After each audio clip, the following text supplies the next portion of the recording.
Baik, izinkan saya untuk menjelaskan tugas dari mata kuliah Rekayasa Perangkat Lunak. Nah, untuk judulnya sendiri, saya ambil yaitu perancangan identifikasi tingkat kematangan buah pisang menggunakan image processing. Nah, sebelum saya melanjutkan penjelasannya, alangkah baiknya saya memperkenalkan diri terlebih dahulu ya.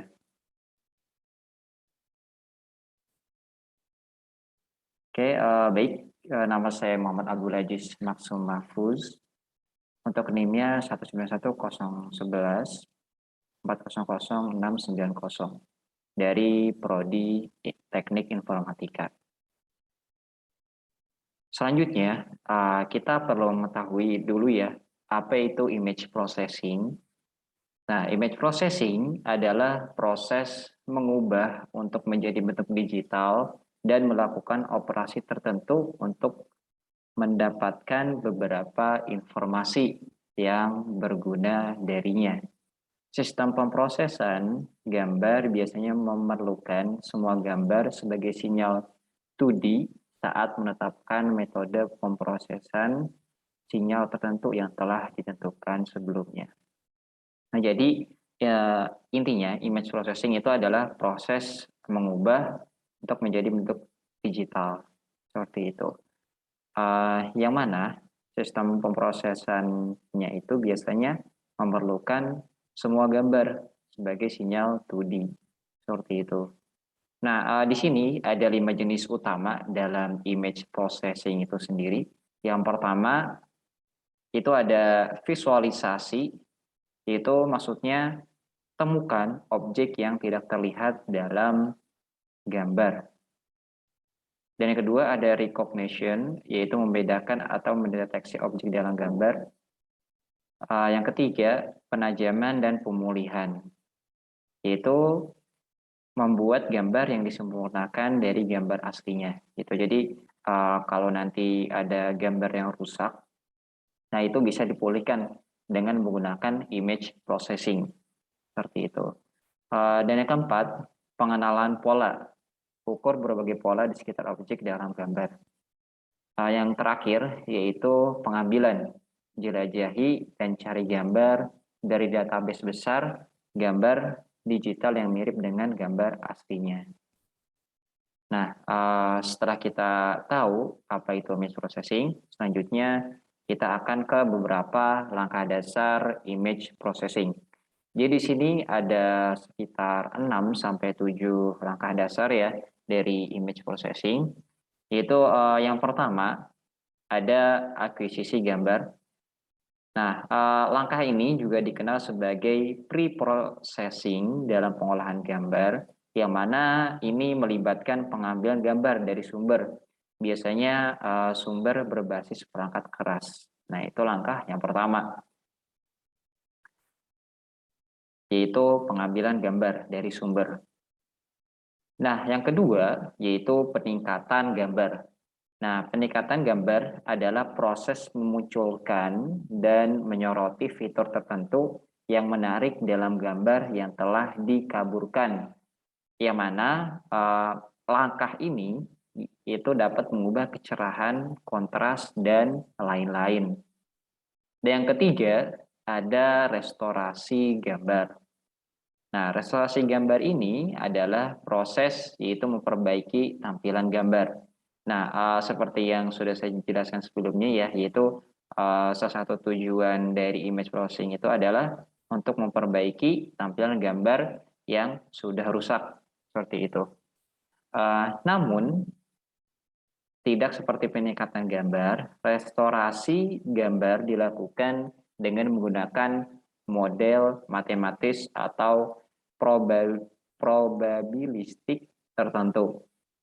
Gitu. Jadi emang kita harus menggunakan model matematis. Nah, yang keempat, pemrosesan gambar berwarna. Nah, pemrosesan gambar berwarna mencakup sejumlah teknik pemodelan warna dalam domain digital. Langkah ini menjadi terkenal karena penggunaan gambar digital yang signifikan melalui internet. Yang kelima, wavelets and multi-resolution processing. Wavelets digunakan untuk mempresentasikan gambar dalam berbagai derajat resolusi. Nah, gambar dibagi menjadi wavelet atau daerah yang lebih kecil untuk kompresi data dan untuk representasi piramida. Seperti itu. Selanjutnya, langkah yang keenam, yaitu ada compression, yang mana compression ini adalah proses yang digunakan untuk mengurangi penyimpanan yang diperlukan untuk menyimpan gambar atau bandwidth yang diperlukan untuk mengirimkannya. Yang mana hal ini dilakukan terutama bila gambar tersebut untuk digunakan di internet. Itu jadi compression ya, kita ambil dari bahasanya yaitu kompres, yang mana digunakan untuk mengurangi penyimpanan. Jadi contohnya misalkan kalau kita punya ukuran file gambar 1 MB, itu bisa dikurangi misalkan menjadi 50 KB. Seperti itu. Yang ketujuh, morphological processing, yang mana ini adalah serangkaian operasi pemrosesan untuk mengubah gambar berdasarkan bentuknya. Yang kedelapan, ada segmentation, adalah salah satu langkah yang paling sulit dari pengolahan gambar, yang mana hal ini melibatkan partisi gambar menjadi bagian-bagian atau objek-objek penyusunnya. Yang kesembilan, ada representasi dan deskripsi. Representasi berkaitan dengan karakteristik gambar dan properti regional.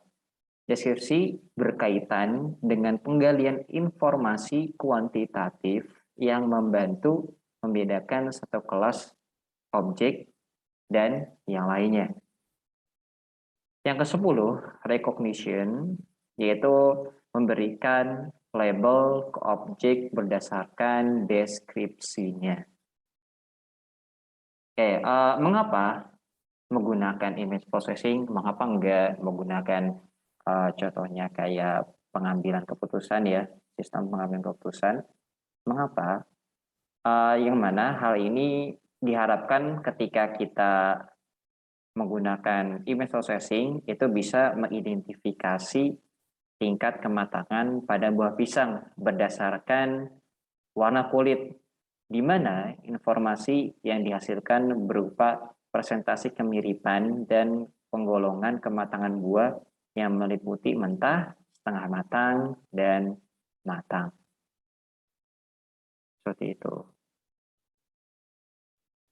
Baik, model warna RGB. Ini masih berkaitan ya dengan image processing, yang mana tadi saya sudah jelaskan alasan mengapa kita menggunakan image processing, yang mana nanti di situ kita memerlukan model warna RGB ya, untuk menentukan tingkat kematangan dari buah itu. Nah, RGB itu apa? RGB adalah suatu model warna yang terdiri atas 3 buah warna. Red, merah, green, hijau, blue, biru. Yang ditambahkan dengan berbagai cara untuk menghasilkan bermacam-macam warna. Setiap pixel pada citra warna mewakili warna yang merupakan kombinasi dari ketiga warna dasar RGB. Red, green, dan blue.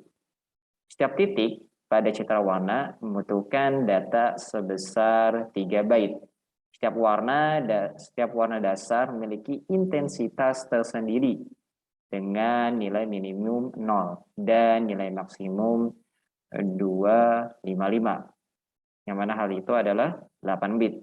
RGB didasarkan pada teori bahwa mata manusia peka terhadap panjang gelombang 630 nm untuk merah, 530 nm untuk hijau, dan 450 nm untuk biru. Jadi di sini kita bisa ambil kesimpulan yang mana untuk nilai minimum setiap warna pada RGB itu adalah 0, dan untuk nilai maksimumnya yaitu 255. Seperti itu. Selanjutnya, kita sudah masuk ke metodenya. Untuk metode yang kita ambil untuk mengidentifikasi tingkat kematangan buah, yaitu metode prototype. Metode prototype adalah teknik pengambilan sistem yang menggunakan prototype untuk menggambarkan sistem, sehingga klien atau pemilik sistem mempunyai gambaran jelas pada sistem yang akan dibangun oleh tim developer. Nah, adapun tujuan metode prototype adalah mengembangkan model menjadi sistem final, sehingga sistem ini akan dikembangkan dengan cepat dan biayanya menjadi lebih rendah. Nah, itu adalah salah satu kelebihan dari metode prototype ya, yang mana sistem ini akan dikembangkan dengan lebih cepat dibandingkan metode-metode lainnya, dan juga biayanya pun juga lebih rendah. Nah, ada beberapa tahapan-tahapan dari metode prototype. Saya ambil dari Guru 99. Model prototype setidaknya mempunyai 6 tahapan sebagai berikut. Yang pertama ada requirement gathering and analysis, atau bisa disebut analisis kebutuhan. Yang mana tahap pertama dimulai dari analisis kebutuhan. Dalam tahap ini, kebutuhan sistem didefinisikan dengan rinci. Dalam prosesnya, klien dan tim developer akan bertemu untuk mendiskusikan detail sistem seperti apa yang diinginkan oleh user. Jadi di sini saya ambil satu kasus ya. Contohnya kita itu sedang melayani klien, yang mana klien ini memberikan proyek kepada kita untuk mengidentifikasi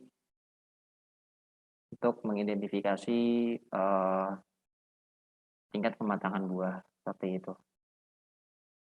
Ya, walaupun ini tugas dari dosen ya, tapi tidak mengapa kita analogikan seperti halnya kita mendapatkan proyek gitu. Karena metode prototype ini itu pasti jauh-jauh dari ya yang namanya saran ataupun kritik dari klien ataupun teman kita seperti itu. Tahap kedua, quick design ataupun desain cepat. Tahap kedua adalah pembuatan desain sederhana yang akan memberi gambaran singkat tentang sistem yang ingin dibuat, tentunya berdasarkan diskusi dari langkah awal. Jadi setelah kita diskusi ataupun menganalisis kebutuhannya apa saja, mulai dari hardware-nya itu apa, terus juga software apa yang akan kita gunakan nanti, baru kita bisa mendesain seperti itu. Tahap ketiga yaitu build prototype. Setelah desain disetujui, selanjutnya adalah membangun prototipe sederhana yang akan dijadikan rujukan tim programmer untuk pembuatan program atau aplikasi. Selanjutnya, yang keempat, evaluasi pengguna awal. Di tahap ini, sistem yang telah dibuat dalam bentuk prototipe dipresentasikan pada klien untuk dievaluasi. Selanjutnya, klien akan memberikan komentar dan saran terhadap apa yang telah dibuat. Tahap kelima, refining prototype atau memperbaiki prototype. Jika klien tidak mempunyai catatan revisi dari prototipe yang dibuat, maka tim bisa lanjut pada tahap 6. Namun jika klien mempunyai catatan untuk memperbaiki sistem, maka fase 4 sampai 5 akan terus berulang sampai klien setuju dengan sistem yang akan dikembangkan. Jadi kalau kita ada kritik atau saran tentang hal ini ya, tentang proyek kita, yang mana hal itu kita diharuskan untuk memperbaikinya sampai teman kita ataupun dosen itu menyetujui sistem yang akan kita kembangkan seperti itu. Tahap 6, implement product and maintain. Pada fase akhir ini, produk akan segera dibuat oleh para programmer berdasarkan prototipe akhir. Selanjutnya, sistem akan diuji dan diserahkan pada klien. Selanjutnya adalah fase pemeliharaan agar sistem berjalan lancar tanpa kendala. Jadi, ini kalau kita mau membuat sebuah project ya, yang mana ini juga tak luput juga, yang mana hal itu adalah fase pemeliharaan. Kenapa? Nah, agar nanti proyek kita itu bisa berjalan lancar dan juga terus berkembang ya seiring berjalannya dengan waktu. Seperti itu. Selanjutnya, kita masuk ke pengertian UML. Menurut Rosa dan Salahuddin, UML atau Unified Modeling Language adalah salah satu standar bahasa yang banyak digunakan di dunia industri untuk mendefinisikan requirement, membuat analisis dan desain, serta menggambarkan arsitektur dalam pemrograman berorientasikan objek. Nah, itu menurut ahli pertama. Yang kedua, menurut Utami tahun 2015, memberikan gagasannya bahwa UML adalah bahasa yang biasanya dipakai dalam mengatur rekrutmen, menganalisis desain, hingga memberikan gambaran dalam suatu program yang berorientasikan pada objek. Seperti itu. Jadi intinya kita bisa ambil dari pengertian menurut dua ahli tersebut, yang mana hal itu adalah UML itu adalah salah satu standar bahasa yang mana berfungsi untuk menganalisis desain serta menggambarkan arsitektur dalam pemrograman berorientasikan pada objek. UML itu ada banyak. Yang pertama itu ada class diagram, 2 itu use case diagram, 3 sequence diagram, 4 activity diagram, 5 step chart diagram, yang ke-6 development diagram. Tapi untuk kali ini kita hanya akan membahas 2 diagram saja, yaitu use case diagram dan juga activity diagram. Seperti itu. Baik, mengapa UML? Ada beberapa alasan mengapa kita menggunakan UML. Yang pertama, dapat memberikan pemodelan visual atau gambar kepada para pengguna dari berbagai macam pemrograman maupun proses umum rekayasa. Nah, itu alasan yang pertama. Yang kedua, menyatukan informasi-informasi terbaik yang ada dalam pemodelan. Yang ketiga, memberikan suatu gambar model atau sebagai bahasa pemodelan visual yang ekspresif dalam pengembangan sistem. Yang keempat, tidak hanya menggambarkan model sistem software saja, namun dapat memodelkan sistem berorientasikan objek. Yang kelima, mempermudah pengguna untuk membaca suatu sistem. Nah, ini yang tak kalah penting ya, yang mana hal itu sebelum kita mendesain ataupun membuat satu software ataupun project, yang mana kita itu perlu membuat UML. Kenapa? Yaitu mempermudah pengguna. Nah, ini juga benar-benar penting ya dalam pengembangan suatu project seperti itu. Yang keenam, berguna sebagai blueprint. Jelas ini nantinya menjelaskan informasi yang lebih detail dalam perancangan berupaya coding suatu program. Oke, itu alasan mengapa kita harus menggunakan UML. Kita masuk ke salah satu UML, yaitu use case diagram. Nah, use case diagram itu apa? Use case diagram yaitu adalah menggambarkan hubungan interaksi antara sistem dan aktor. Use case dapat mendeskripsikan tipe interaksi antara si pengguna dengan sistemnya. Nah, jadi nanti saya akan jelaskan apa itu aktor. Adapun fungsi dari use case diagram, yang pertama berguna untuk memperlihatkan proses aktivitas secara urut dalam sistem. Yang kedua, mampu menggambarkan proses bisnis, bahkan menampilkan urutan aktivitas pada sebuah proses. Yang ketiga, sebagai bridge atau jembatan antara pembuat dengan konsumen untuk mendiskusikan sebuah sistem. Poin ketiga ini kembali lagi juga ke alasan mengapa kita harus menggunakan UML, yaitu untuk memudahkan pengguna dalam memahami satu sistem yang telah kita buat. Manfaat dari use case diantaranya adalah menggunakannya sebagai kebutuhan verifikasi. Yang kedua, menjadi gambaran interface dari sebuah sistem, karena setiap sistem yang dibangun haruslah memiliki interface. Interface di sini dimaksudkan tampilannya ya. Yang ketiga, mengidentifikasi siapa saja orang yang dapat berinteraksi dengan sistem, serta apa yang dilakukan oleh sistem. Yang ketiga, memberikan kepastian mengenai kebutuhan sistem sehingga tidak membingungkan. Yang kelima, memudahkan proses komunikasi antara domain expert dan end user.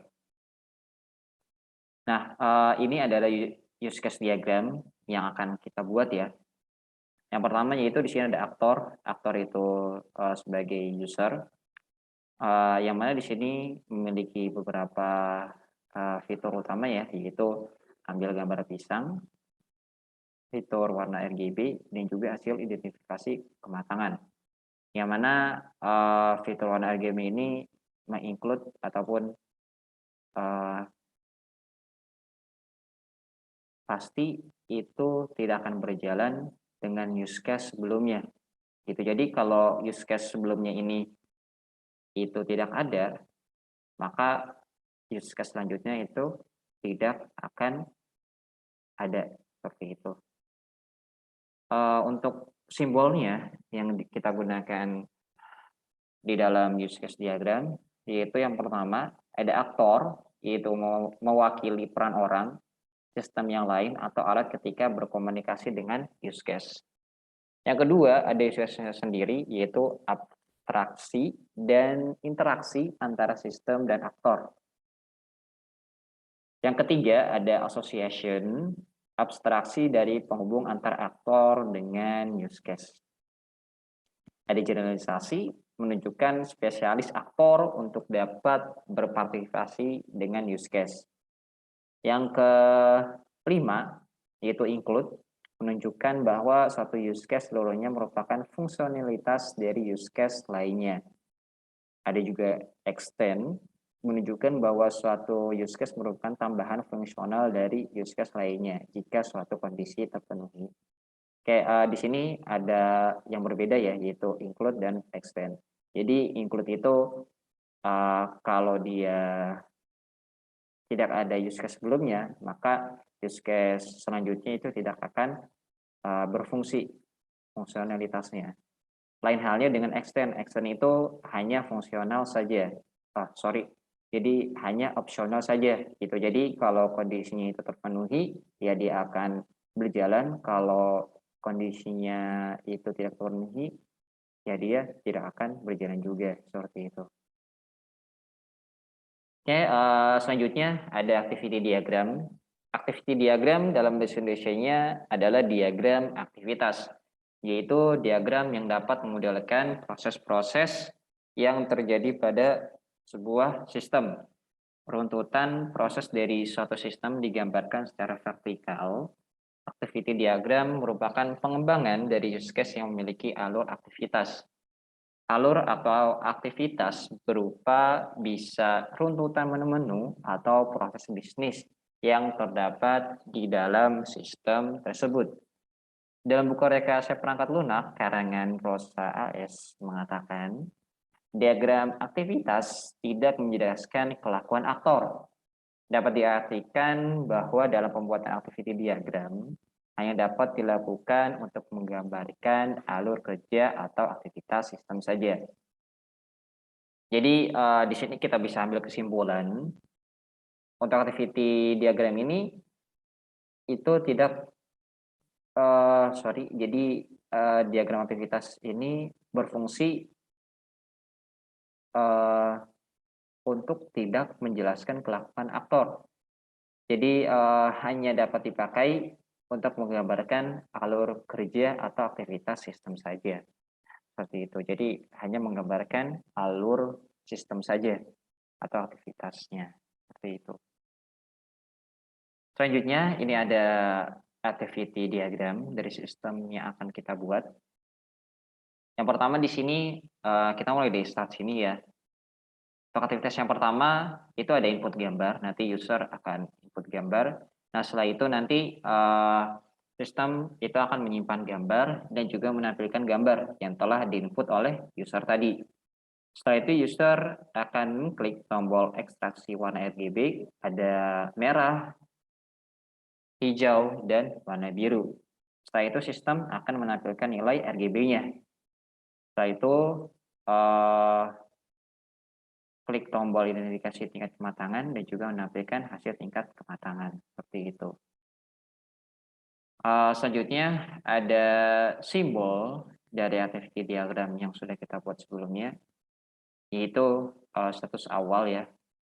Start tadi, itu sebuah diagram aktivitas memiliki sebuah status awal. Jadi kalau kita mau membuat sebuah activity diagram, kita diharuskan untuk membuat simbol start awal. Seperti itu. Selanjutnya ada simbol aktivitas. Aktivitas yang dilakukan sistem, aktivitas biasanya diawali dengan kata kerja. Jadi setiap kalau kita mau membuat suatu activity diagram, itu diharuskan diawali dengan kata kerja. Yang ketiga, bila ada percabangan atau kondisi ya, yang mana itu ada gampangnya yes dan no, kita diharuskan untuk menggunakan simbol percabangan atau decision ini, yang mana berfungsi untuk percabangan di mana ada pemilihan aktivitas yang lebih dari satu. Selanjutnya ada simbol penggabungan atau join, penggabungan di mana yang mana lebih dari satu aktivitas lalu digabungkan jadi satu. Jadi kalau ada lebih dari satu aktivitas, contohnya ada dua aktivitas, kita diharuskan menggunakan simbol join. Selanjutnya yang kelima ada status akhir. Status akhir yang dilakukan sistem sebuah diagram aktivitas memiliki sebuah status akhir. Oke, baik. Mungkin itu saja dari saya penjelasan sistem kali ini. Mohon maaf jikalau ada kata-kata saya yang kurang dan juga terlalu cepat ya. Mohon dimaafkan.